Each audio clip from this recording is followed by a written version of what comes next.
झारखंड विधानसभा चुनाव में तमाम बड़े बड़े राजनीतिक दलों के बीच जयराम महतो की भी जोरदार चर्चा रही।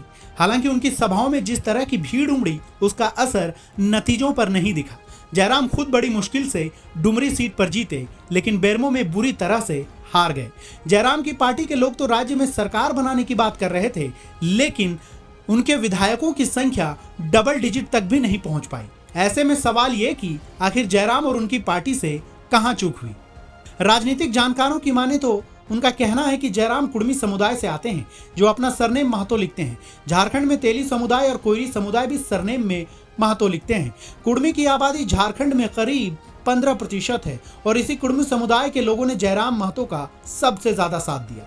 लोकसभा चुनाव में जयराम जिस गिरिडीह सीट से चुनाव लड़े थे, उसके अंतर्गत आने वाले 6 विधानसभा सीटों में इस कुड़मी जाति के वोटर ही निर्णायक रहे हैं। इसी का नतीजा था कि जयराम 3 लाख से ज्यादा वोट लाने में सफल हुए थे।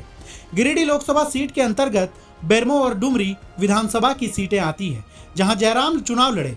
जिस डुमरी सीट से जयराम महतो को जीत हासिल हुई, वहां भी कुड़मी समुदाय की बहुलता है और जयराम से पहले इसी समुदाय के लोग ज्यादातर विधायक बनते आए हैं। लेकिन यहां अन्य जातियों की भी संख्या अच्छी खासी है। उनमें खासकर आदिवासी वोटर भी शामिल है। पूरे राज्य में 26% आदिवासी निवास करते हैं।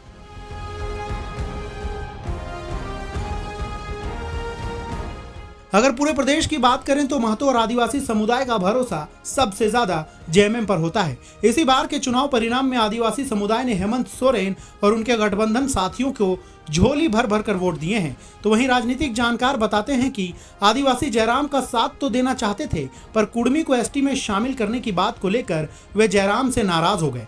दरअसल जेएलकेएम ने अपने घोषणा पत्र में ईडब्ल्यूएस की तर्ज पर कुड़मियों के लिए अलग कॉलम बनाने की बात कही थी, जिसका खामियाजा जयराम और उनकी पार्टी को उठाना पड़ा। तो कुड़मी को एसटी में शामिल करने की मांग काफी पुरानी है। इसे लेकर समय समय पर आंदोलन भी होता रहता है और इसके विरोध में आदिवासी नेताओं के बयान भी आते रहे हैं। इधर राजनीतिक जानकारों का कहना है कि अगर आदिवासी साथ दे देते तो जयराम महतो की पार्टी का परिणाम इससे बेहतर हो सकता था।